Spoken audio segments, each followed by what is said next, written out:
This is a demonstration of the integration of Cadence OrCAD with Innovator.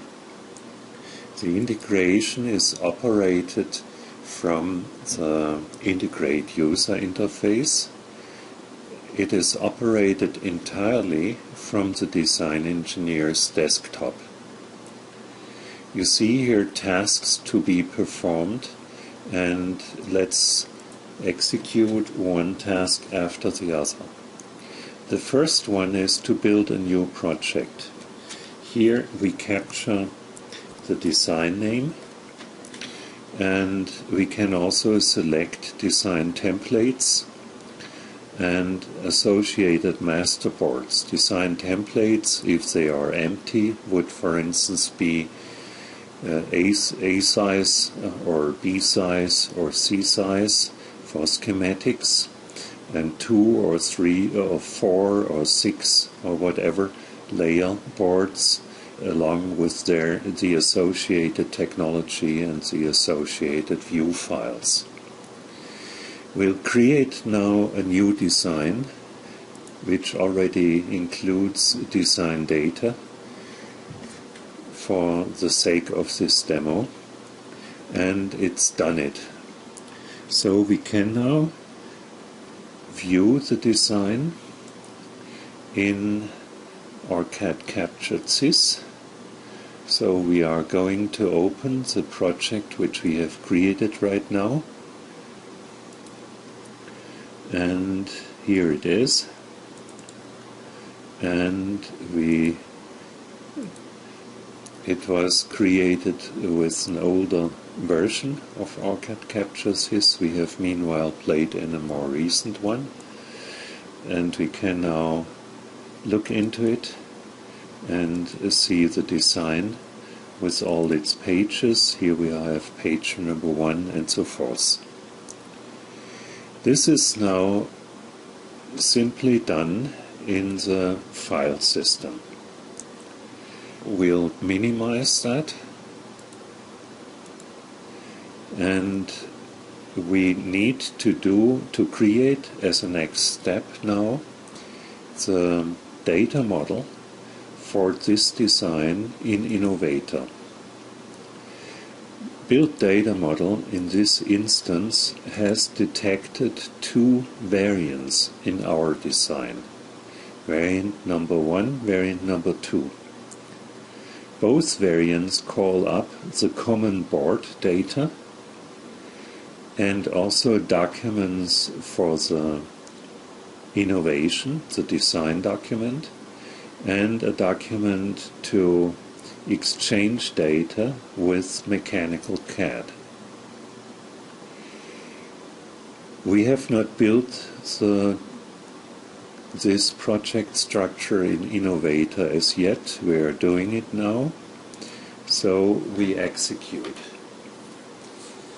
It's building now this structure along with all links, fetching the numbers, new numbers from Innovator, and adding metadata as configured. All Integrate modules are configurable to your company processes. Okay, it's now, that's the second assembly, the mechanical, that's the PCB, and now it has created the complete data model as we see it here.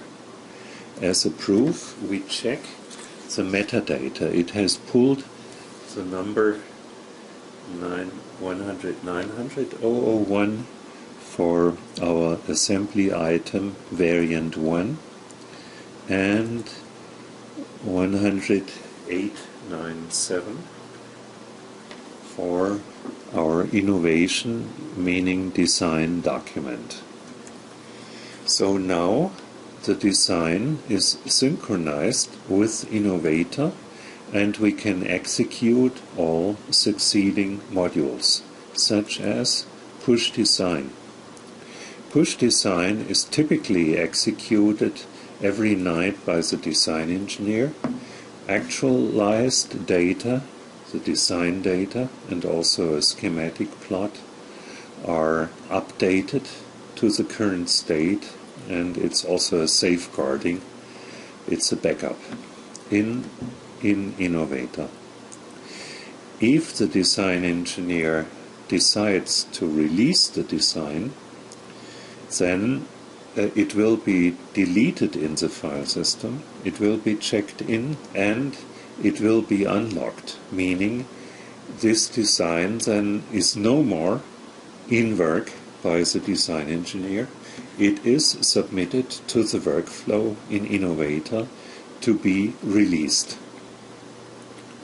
That's the design. Right now we have just schematics, but physical layout will be added later. Out of schematics we can also execute a BOM.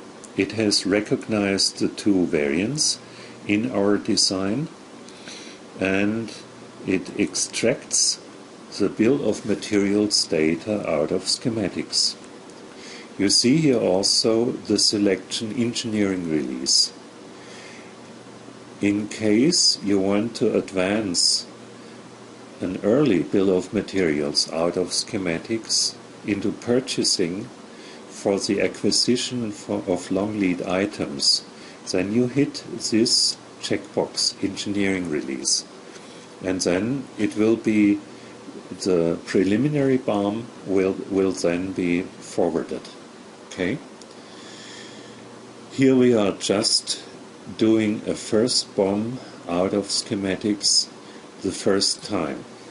Okay, so it recognized all those components which we see here, one after the other, and it will then, pull up a comparison report which compares the new bill of materials out of OrCAD Capture with the old bill of materials in Innovator.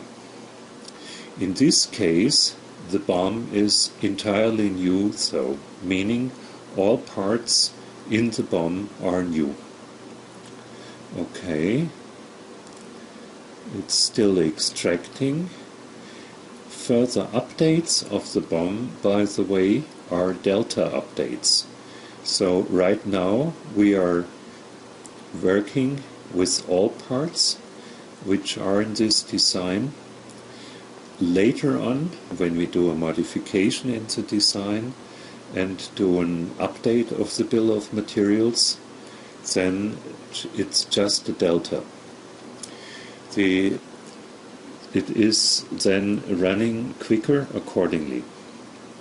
Okay, here now we have the BOM comparison report. All entries here, except these here, are in green, meaning these are new entries. You see here they are added. You also see we are in the view of the quantity view, and now we are in the view with reference designators. Okay. We see here a component U1 which has added accessories. So it seems to be a programmable device.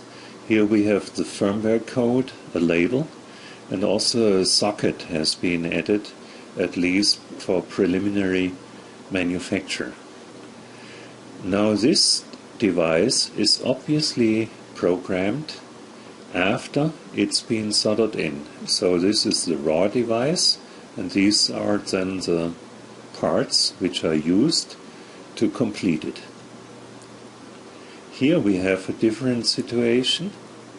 This is a pre-programmed device, and the raw device is in the substructure along with the software and with the label. So this has been pre-programmed before it's been soldered in, and this has been soldered in and then programmed in circuit. Okay, this is an example of the configurability of integrate modules. There is lots of configurability items which are configured in text files for your company processes. So we have here the new BOM for variant 1, and we are now building it. We can configure the bill of materials module to create immediately an optimized manufacturing BOM. All parameters are configurable, like position number, step size, or sorting to SMD and THT and manual, or alternates in the bill of materials, for multiple manufacturers with preferred manufacturers, and so forth and so forth. All of this is configurable as per your process requirements in textual files which control the actual module in his structuring of the data. Okay, it's now building the first time this bill of materials in Innovator. This busy light is rather important. The module must show a green when it's completed successfully, and it will be immediately red if any data transmission error occurs. So the design engineer can rely on his data being properly placed in Innovator if we see a green light. All operations of Integrate are performed from the design engineer's desktop, and he needs not look into Innovator to check the data. This is up to all steps in the process which come later and which depend on data being properly stored in Innovator and visible from the Innovator client window. Okay, it's building the relations in the BOM table in Innovator, and it's a design, I believe, with 6 or 7 pages, and it's now close to completion. By the way, also a filtering by reference designator is configurable. This is, for instance, required for test points or fiducials, which are no purchase parts, but which are actually in BOM data in OrCAD capture. Now it's done, we have a green light. Okay, now we see the board. In other words, after schematics have been captured and completed, a board design is created, and we can then, as soon as the board design is in the corresponding state, create fabrication data for the board to be submitted to the board fabricator so that their boards can be created right away with them. Here a pop-up occurs. This queries technology data which need to be communicated to the board fabricator so that he knows which technology parameters are required. Here we have also some critical parameters describing DRC parameters on the board, and it's now creating the board fabrication data and placing them in Innovator. Finally, we can create board assembly data. They are variant specific. Okay? We do that. This is typically a top and bottom layer plot of the assembly, and also pick and place files for assembly machines. In the design process, or even before the physical layout is started, a requirement of data with the 3D CAD system might exist. This is indicated here, and we create those data as well and push them into Innovator for mechanical CAD. Typically both directions are supported, and there might be changes in the design cycle if a change, let's say, of a drill hole is required in the mechanical CAD structure and is forwarded into physical layout, and then it needs to be discussed. Okay, we place such data as well in Innovator. Each time we saw a green light, so the design engineer could be satisfied, but all downstream operations need now to work from the Innovator client. So we'll call up now our assembly item of variant 1.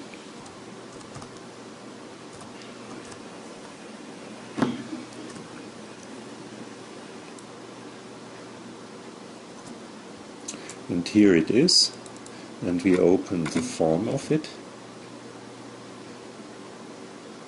and we see here first of all the bill of materials with the reference designators.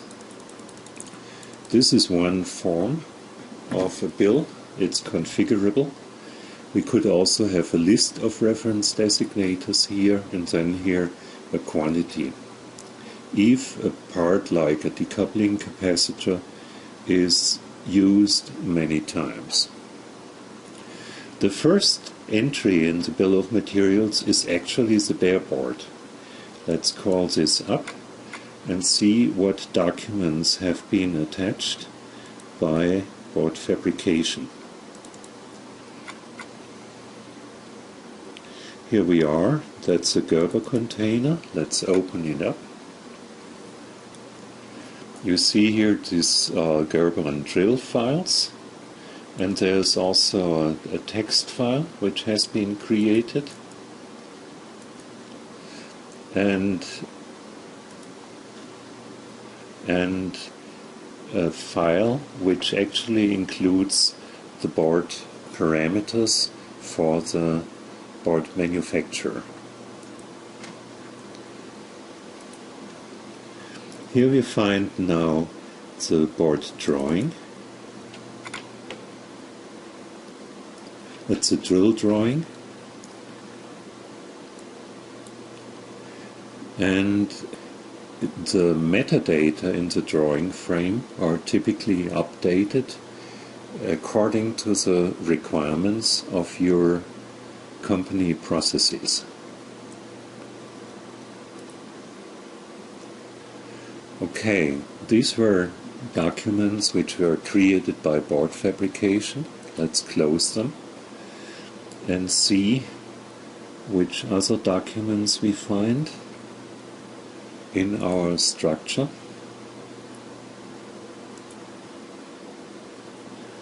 Here we have the assembly document, and there's the design container, the pick and place file, and the assembly drawing. Okay.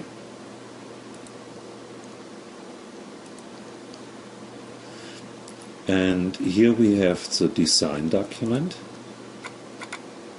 and the attached files are clearly a zip container of the design itself, and also PDF of the schematics. The PDF parameters are freely configurable, meaning colored or black and white, and also the synchronization of metadata and so forth. You saw that the data arrived. Let's finally have a quick look into the mechanical data, and this here is actually it's IDF3 3D dimensional data for exchange with mechanical CAD. So data did arrive properly in Innovator and can be worked upon by other persons in the company, and obviously also submitted to the workflow in Innovator. If the design has been released in Innovator, then the redesign module is to be executed. We execute this on the design document. It is actually locking the design document for this user. It is increasing the revision of the design document in Innovator, and it expands the design into the target directory so that we can immediately start operating on it and performing a redesign in the next revision. There's a second module available to check our design data, which is just to reuse existing design data in new designs. So these are the tasks which go along with the design cycle in Integrate. One thing, though, we have not touched upon yet. That is the synchronization of electronic parts between Innovator and OrCAD, the SYS database of OrCAD. Typically we have here in customer configurations something above 30 classes and subclasses. In this demo we have just configured 3, and we are selecting now the class capacitor for synchronization.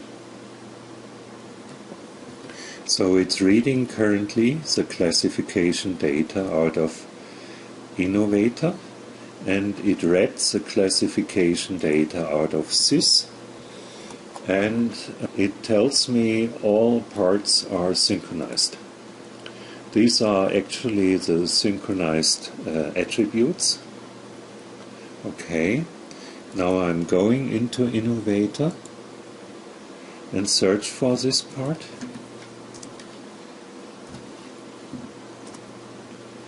Here it is, and now I'll modify it. So I'm first locking it for me, and then I'm modifying here the tolerance to 10%. So this is a correction, and I'm unlocking it again. First I have to save it. So I have now changed the part, and I'm re-executing synchronized parts. By the way, there's also a single part mode if I just modify one part in my classification. And now I see that this particular part has been modified. So I can use it and update that selected part in SYS. And now it's green, it's in SYS, and I can use the part with the changed tolerance in my designs. Synchronized parts typically is bidirectional. We have seen here the user interface. It can also be triggered out of Innovator from the release procedure. Okay. Now you have seen the Integrate modules going along with the design cycle, and you have seen the synchronization of part parameters. Obviously there are many more options, and all is configurable, like also synchronization of symbols and footprints and pad stacks, or creation of a full manufacturing BOM with subheaders and so forth, or creation of additional files like ODB++ in board fabrication. This we need to determine together in a workshop and to configure, integrate accordingly, and I look forward to that. Thank you for your attention.